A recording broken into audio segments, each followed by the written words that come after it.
तो स्वागत है आप सभी का इंडस्ट्रियल ब्लॉक के एक नए और बेहतरीन वीडियो में। मैं नवनीत आज आप सबके सामने स्लो फायर्ड बॉयलर के बारे में बात करूंगा।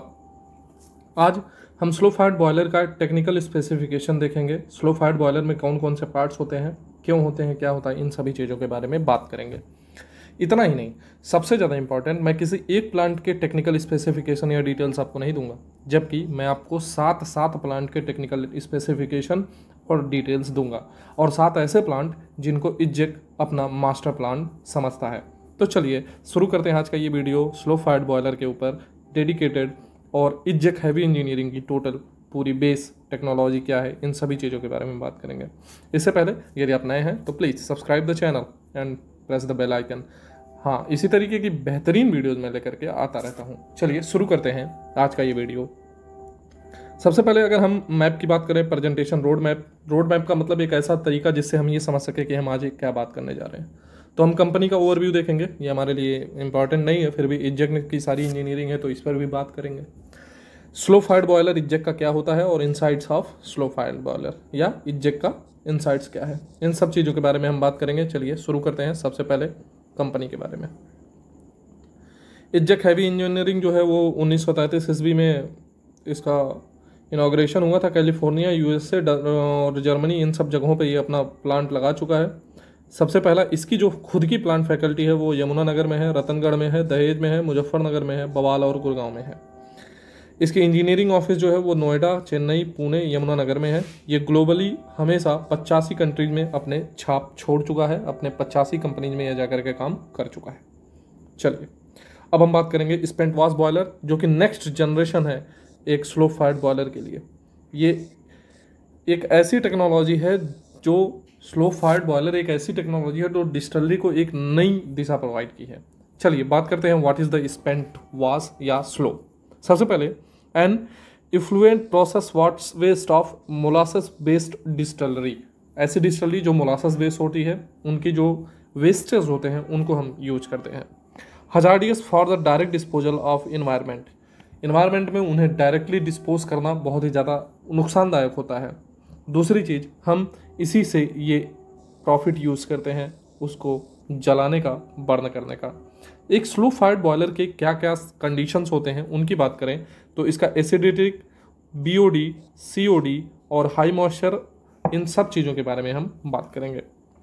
सबसे पहले pH वैल्यू की बात कर लें तो ये 4 से 4.5 की pH वैल्यू होनी चाहिए, और इसमें जो ppm BOD का होना चाहिए वो 45,000 से 60,000, और COD भी इसी तरीके से कंटिन्यू करते हैं।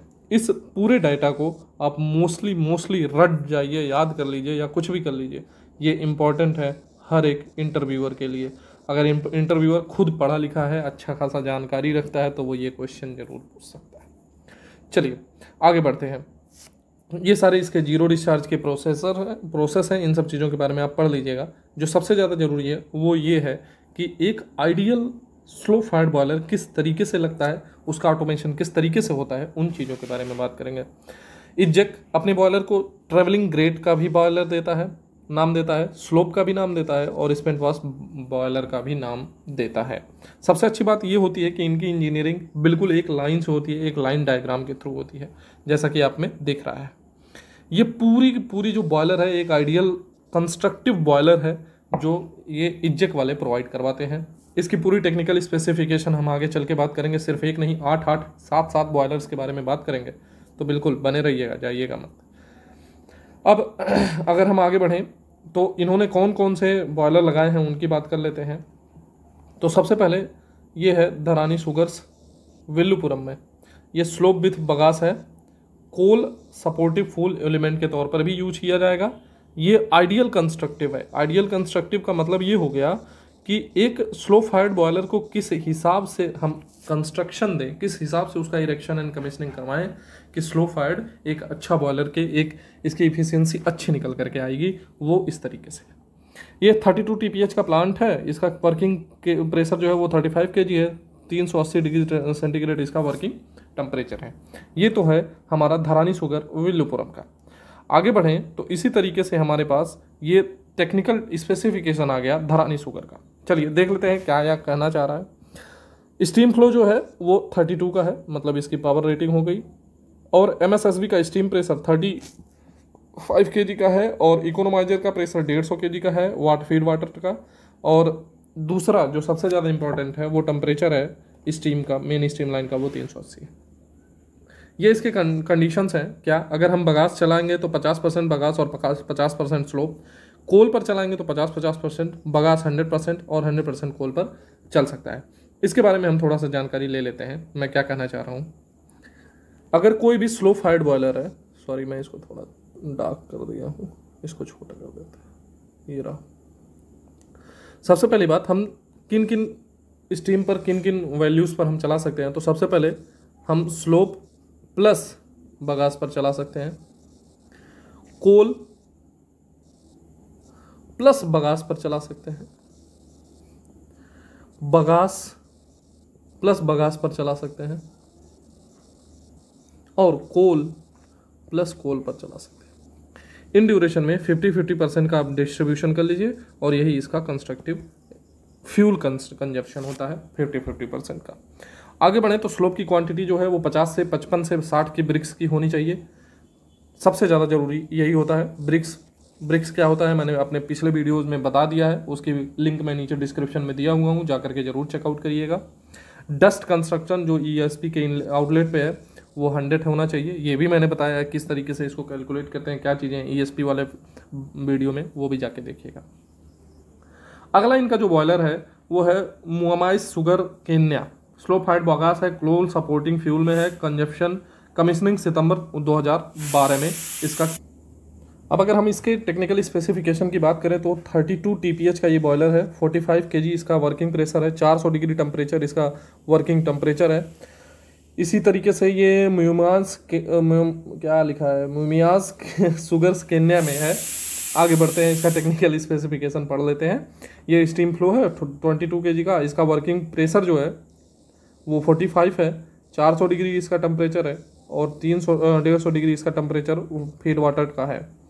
इसी तरीके से मैंने जो आपको बगास कंजप्शन, स्लोप कंजप्शन, कोल कंजप्शन दिखाया वो बिल्कुल इसी तरीके से काम करेगा। और इसकी भी जो ब्रिक्स होगी वो 55 से 65 के बीच में ही चलेगी। इनलेट ESP का जो आउटलेट है वो भी 100 ही है। अच्छा, ये तो अपना कंपनी के बारे में बताए हैं, उसको छोड़ते हैं, हम आगे बढ़ते हैं अगले बॉयलर की तरफ। ये बॉयलर बलरामपुर चीनी मिल का है। आप जानते होंगे यूपी में बलरामपुर चीनी मिल माना जाना मिल में से एक है, मिल यूनिट है ये, BCML ग्रुप के नाम से ये जाना जाता है। इसमें 40 TPH का और 45 kg का 400 डिग्री टेम्परेचर का इन्होंने एक स्लो फायर्ड बॉयलर का कंस्ट्रक्शन किया, जिसका फिगर कुछ इस तरीके से है। इसके बारे में भी हम देख लेते हैं। ये इन्होंने दिया है, इसका डस्ट जो कंसनट्रेशन है वो दिया हुआ है, इन्होंने दिखाया है अपना। ये 40 TPH का बॉयलर है, 45 kg प्रेशर है, 400 डिग्री सेंटीग्रेड इसका टेम्परेचर है। फीड इनलेट वाटर का टेम्परेचर जो है वो 140 डिग्री सेंटीग्रेड है। अगर हम इसमें बात करें तो इसमें हम कोल की सपोर्टिंग नहीं दिए हैं। इसी तरीके से अगर हम बात करें तो अभी जो पीछे के 2 बॉयलर हमने आपको बताया उसमें हम कोल भी सपोर्टिंग फ्यूल के रूप में ले रहे थे, लेकिन जो हम बलरामपुर चीनी मिल की बात कर रहे हैं इसमें हम कोल सपोर्टिंग एलिमेंट पे नहीं लेंगे, सपोर्टिंग फ्यूल पे हम स्लोप और बगास लेंगे और बगास लेंगे। स्लोप और बगास का कंजप्शन इन्होंने नहीं लिखा है, मैं बता दे रहा हूँ, ये 50-50% पर काम करेगा, बगास जो है वो 100% पर काम करेगा। इसी तरीके से अगर हम आगे बढ़ें तो इनका ब्रिक्स जो है वो 55 से 65 ही रहेगा। इन्होंने एक और जो चेंजिंग की है इस बॉयलर में वो ये किया है कि इसका जो ESP का आउटलेट डस्ट है वो 50 रखा है। ये इसका टेक्निकल स्पेसिफिकेशन है जो कि मैंने आपके सामने रख दिया है। आगे हम बढ़ते हैं, ये उनका DCS ऑपरेशन है। ये DCS ऑपरेशन हनीवेल का ही होना चाहिए, जो मुझे दिख रहा है हनीवेल का ही है, ABB का है। ये ABB का DCS ऑपरेशन इन्होंने लिया है बलरामपुर चीनी मिल में। आगे बढ़ते हैं, ये अगला स्पेंट वाश बॉयलर हम ले रहे हैं डालमिया सुगर्स का, कोल्हापुर का। ये कोल्हापुर में स्थित डालमिया सुगर्स है जो कि 18 TPH का बॉयलर है, 45 kg इसका वर्किंग प्रेशर है, 400 डिग्री सेंटीग्रेड इसका वर्किंग टेम्परेचर है। ये फिजिकल कंस्ट्रक्शन है पूरे बॉयलर का। अगर हम आगे बढ़ें तो इसके टेक्निकल स्पेसिफिकेशन पर चलते हैं। कोल्हापुर महाराष्ट्र का ये बॉयलर है, इसका 18 TPH का कैपेसिटी है, 45 kg इसका प्रेशर है, साथ ही साथ 400 डिग्री सेंटीग्रेड पर ये वर्क करता है। इसके फीड वाटर का जो इनलेट है वो 150 डिग्री सेंटीग्रेड पर वर्क करता है। इसके जो ब्रिक्स है, ब्रिक्स की कैपेसिटी जो है वो 55 से 65 है। हालांकि ये महाराष्ट्र का है तो इन्होंने इसमें भी एक अच्छी बात ये दी है कि सपोर्टिंग फ्यूल कोल में दिया है, और कोल हमेशा इंडिया से इम्पोर्टेड होना चाहिए। दूसरी चीज़, अगर हम डस्ट कंसंट्रेशन की बात करें ESP के आउटलेट पर, इसको 50 ही इन्होंने रखा है। बाकी के ऊपर बॉयलर्स में जहाँ पर भी कोल सपोर्टिंग एलिमेंट में दिया, फ्यूल में दिया है, वहाँ पर इन्होंने 100 रखा था।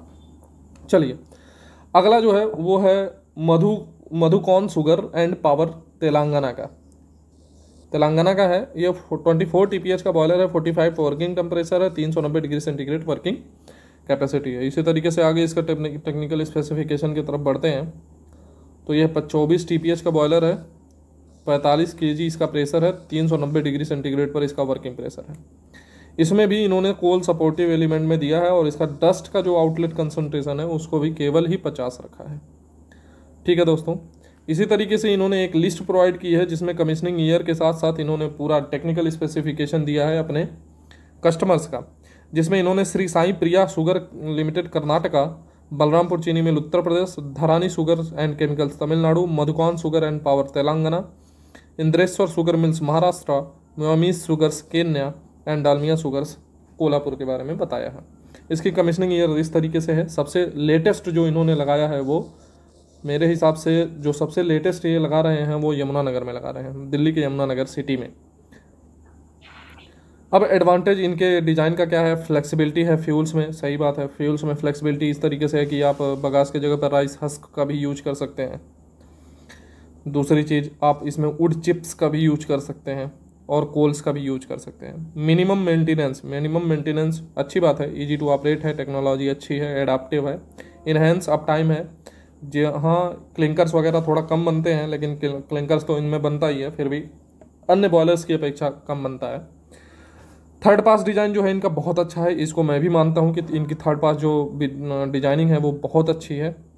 इसमें एस हैंडलिंग सिस्टम इनका बहुत ही बढ़िया है। एस हैंडलिंग सिस्टम मानना पड़ेगा कि इनका बहुत ही अच्छा है, क्योंकि एस हैंडलिंग सिस्टम में इन्होंने हर जगह पर अपना ESP दिया है और इलेक्ट्रोस्टैटिक प्रेसिपिटेटर हमेशा से एस हैंडलिंग सिस्टम के लिए एक भगवान साबित हुआ है। अब अगर हम और चीज़ों के बारे में बात करें तो टोटली फ्यूल कंबशन हो रहा है। सही बात है, अगर भाई हम स्लोप को एक स्प्रे के तौर पर उस पर छिड़क रहे हैं तो कंजप्शन तो इसका बढ़ेगा ही, कंबशन। इसी तरीके से इनके और कई सारे अपने ESP के बारे में इन्होंने बताया है, एडवांटेज ऑफ ESP।